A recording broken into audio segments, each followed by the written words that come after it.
In New York City right now, a cold case mystery is a little closer to being solved. After 20 years, officials have identified a victim known before as Midtown Jane Doe due to a genetic match with a person who died on 9/11.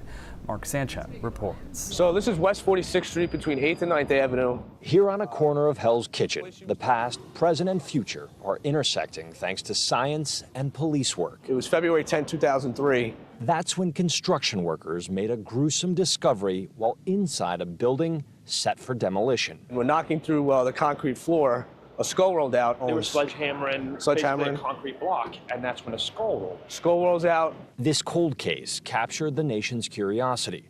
The skeleton of a 16-year-old wrapped in a carpet and encased in cement. She was hog-tied with electrical cord, and the remains that were found was exactly how she was. She was in the fetal position. After 21 years, the teenager known as Midtown Jane Doe now has a name and an identity. Her name is Patricia Kathleen McGlone. This is a composite photo that was generated from her DNA profile. Detective Ryan Glass and the NYPD Cold Case Squad just received the news, the result of teamwork across decades. Detective Gerard Gardner was the case detective that caught the case. He did a tremendous amount of work. It was picked up by Manhattan South Detective Robert Hahn, Lieutenant Michael Saccone. The police laboratory, the Forensic Investigation Division, are partners with the Manhattan District Attorney's Office, the anthropology unit at the medical examiner's office, Dr. Angela Soler, and Dr. Bradley Adams. A genealogy tree led to possible relatives. From there, Patricia's identity was discovered because her DNA matched that of a family member who was killed on 9/11.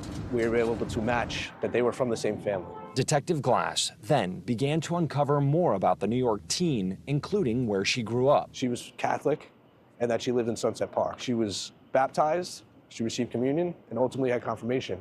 She went to public school and she went to Catholic school. She went to Charles Dewey Middle School in Sunset Park. Believed to have been murdered in 1969, the location where Patricia's body was found, once home to a bar that launched rock stars. Jimi Hendrix, a lot of other bands. During the mid-'60s to late '60s, that basement was a nightclub, rock and roll club. Inside this cement tomb, not only Patricia's remains, but this right here is the P. McG ring.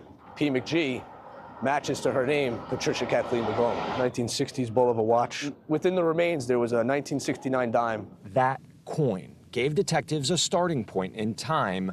Also buried with Patricia, there was a plastic toy soldier that was also wrapped in to the carpeting. Detectives believe the toy may have belonged to a child birthed by Patricia.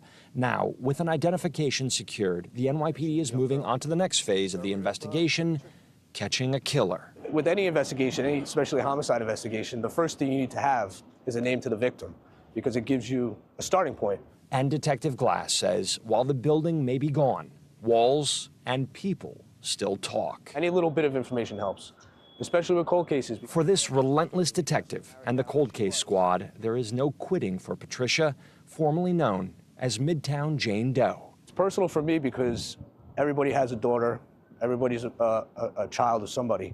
You got to get justice for the people that are killed. Mark Sanchez reporting there. Now, police have ruled out McGlone's parents as suspects. The nightclub where her body was dumped closed the year she died.